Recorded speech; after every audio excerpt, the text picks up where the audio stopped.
ప్రజలను డ్రగ్స్ ఇతర మత్తు పదార్థాలకు దూరంగా ఉంచేలా ఎన్టీఆర్ జిల్లా పోలీసులు వినూత్న కార్యక్రమానికి శ్రీకారం చుట్టారు.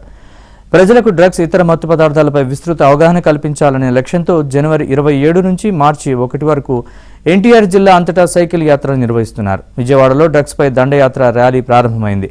ఇందిరాగాంధీ స్టేడియంలో జరిగిన ప్రారంభ సభకు హోంమంత్రి అనిత, వైద్య ఆరోగ్య శాఖ మంత్రి Satyakumar Yadav, DGP Harish Kumar Gupta, MP Kesineni Sivanath, MLA Gadde Rammohan, IPS అధికారులు హాజరై డ్రగ్స్ వద్దు బ్రో పైలాన్ని ఆవిష్కరించారు. అనంతరం అక్కడి నుంచి సాంస్కృతిక ప్రదర్శనలతో ఇందిరాగాంధీ స్టేడియం నుంచి బందర్ రోడ్డు మీదుగా బెంజ్ సర్కిల్ వరకు ర్యాలీ నిర్వహించారు. ఆంధ్రప్రదేశ్ని గంజాయి రహిత రాష్ట్రంగా మార్చేందుకు పోలీసులు చేపట్టిన డ్రగ్స్ పై దండయాత్రలో ప్రతి ఒక్కరూ భాగస్వాములు కావాలని రాష్ట్ర హోంమంత్రి వంగలపూడి అనిత పిలుపునిచ్చారు.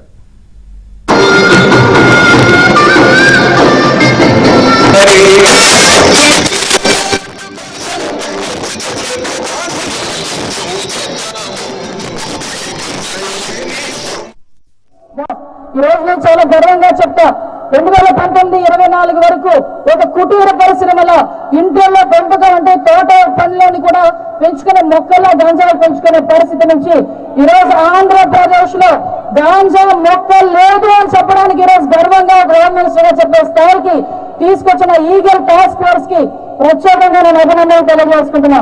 ఈ రోజు ఇందాకే మన మినిస్టర్ గారు కూడా చెప్పారు, సుమారుగా 1,00,000 కేజీల గాంజా రోజు ధ్వంసం చేశాం. ఎక్కడి నుంచి వస్తుంది గాంజా అనేది? చుట్టుపక్కల ఒరిస్సా నుంచి మిగతా రాష్ట్రాల నుంచి మన దగ్గరికి వచ్చిన వెంటనే పట్టుకొని దాన్ని ధ్వంసం మూలాలు ఎక్కడనో ఎత్తికి వాళ్ళ తాలూకా ఆస్తులు కూడా జప్తు చేసే కార్యక్రమానికి శ్రీకారం చుట్టండి ఈ రోజు ఆంధ్రప్రదేశ్ హోంశాఖ. అదే కాకుండా ఈరోజు ఎక్కడైనా డ్రగ్స్ లోనే కానీ గాంజాలో పెట్టుబడే వాళ్ళకి శిక్షలు పడేదానికి లేట్ అవ్వకుండా ఇమీడియట్ గా వాళ్ళకి జైలు శిక్ష పడేదానికి సుమారుగా 10 సంవత్సరాల పైన జైలు శిక్షలు పడే సందర్భాలు కూడా ఉన్నాయి. అమ్మా, మీ అందరికీ కూడా చిన్నవాళ్ళైనా చేతులెత్తి నమస్కరించి మాట్లాడుతున్నా, చేతులెత్తి నమస్కరించి చెప్తున్నా, తల్లిదండ్రుల ఆవేదన ఒక్కసారి ఆలోచించుకోండి. నీ తల్లి, నీ తండ్రి, నీ చదువు గురించి, నీ భవిష్యత్తు గురించి ఒక పూట తిని ఒక పూట తినకుండా మీరు ఉంటే బాగుంటుందని మీకు మంచి బట్టలు కుట్టించడానికి, మీకు మంచి తిండి పెట్టించడానికి, మీకు మంచి భవిష్యత్తు ఇవ్వడానికి వాళ్ళు ఎన్నో త్యాగాలు చేస్తున్నారు. ఈ రోజు ఈ అవేర్నెస్ ప్రోగ్రామ్ అనేది గ్రామ స్థాయి నుంచి జరగాలి, స్కూల్ స్థాయి నుంచి జరగాలి. యాక్ట్ల మీద, చట్టాల మీద అవగాహన రావాలి అని ఈ రోజు ఎన్నో ఈగల్ టీమ్ ని ఏర్పాటు చేసి ప్రతి స్కూల్లో కూడా ఒక అవగాహన కార్యక్రమాన్ని ఏర్పాటు చేస్తున్నాం.